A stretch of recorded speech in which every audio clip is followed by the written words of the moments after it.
All right, it's part 2, reduction versus oxidation. How do we know which is which? So when we're doing redox reactions, the oxidation state is changing. That's the definition of a redox reaction. If there's no change in oxidation state, it's not redox. So if oxidation is the loss of electrons, when we lose electrons, we become more positive. So this number goes up. If I'm gaining electrons, I become more negative, so it goes down. And then here are two different mnemonics for that. Oxidation is loss, so I guess we don't need to write that. It says that right here. Oxidation is loss, is oil, and reduction is gain, is rig. And the other idea is Leo, the line goes gur, which is oxidation.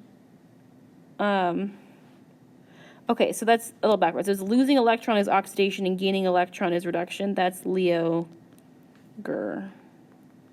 To help you remember. But this is what's the most important. Oxidation number goes up, reduction number goes down. Here's another way to see it. Oxidation is loss, reduction is gain. I like oil rig better than Leo goes gur.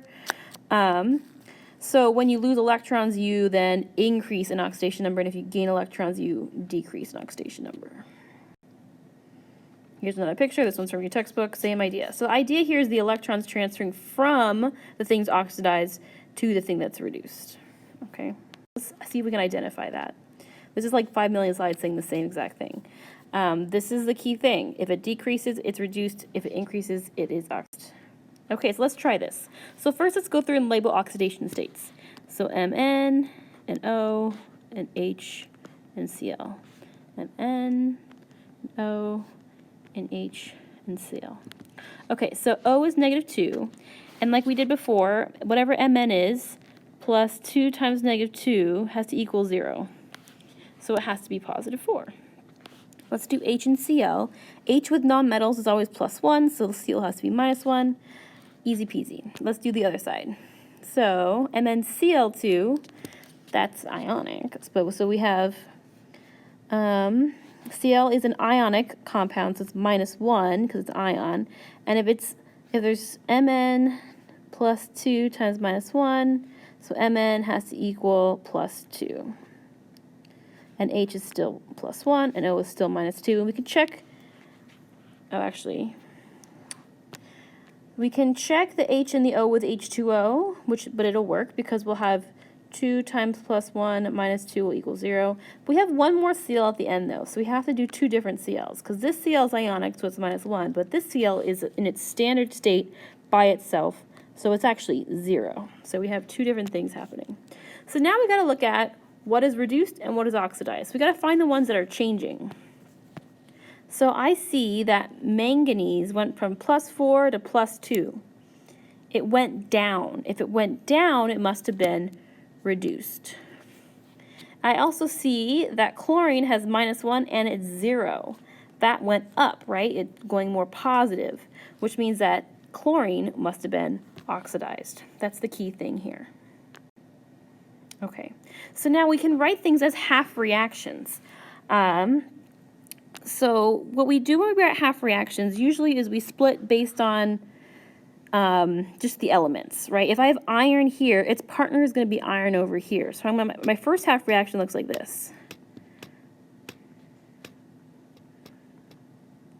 It's okay if things aren't fully balanced. We're not going to learn about balancing until the next section, but we'll have 3CO and 3CO2. Okay, so the key is which of these halves that I split up into, which of these halves is being reduced and which is being oxidized. So now we go through and label oxidation states. -2.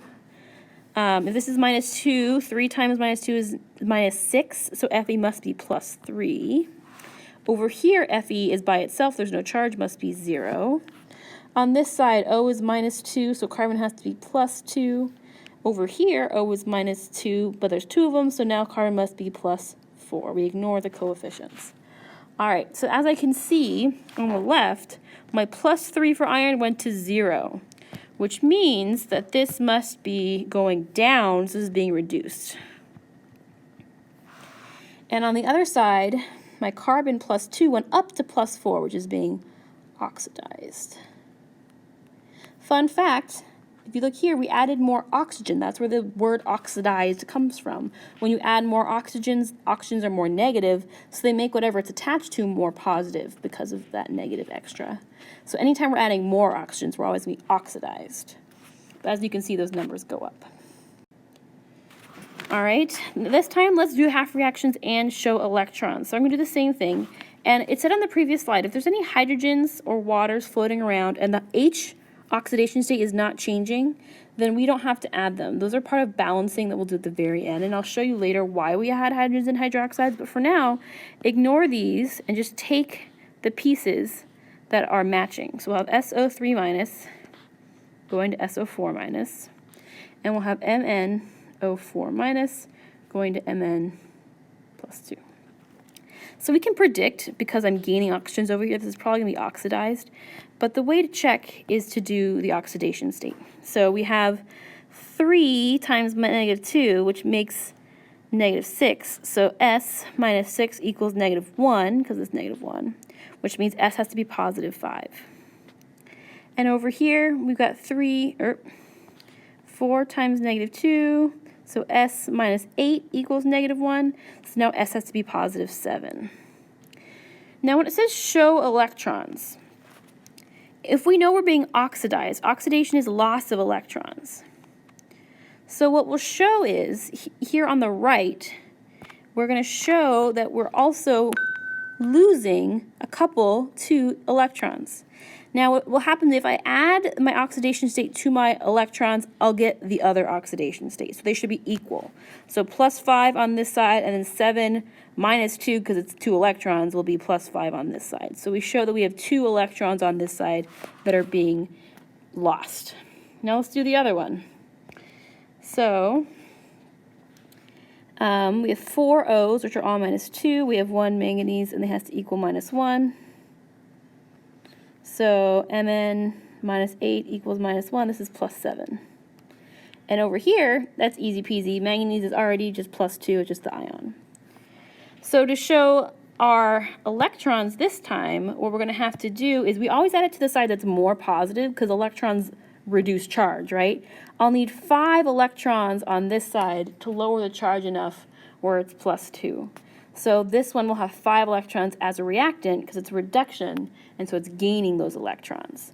And it's just to double check, that 7 oxidation state minus those 5 electrons will equal that 2, which is on the other side. All right, go practice your online homework. There's some hints here that'll help you out with that.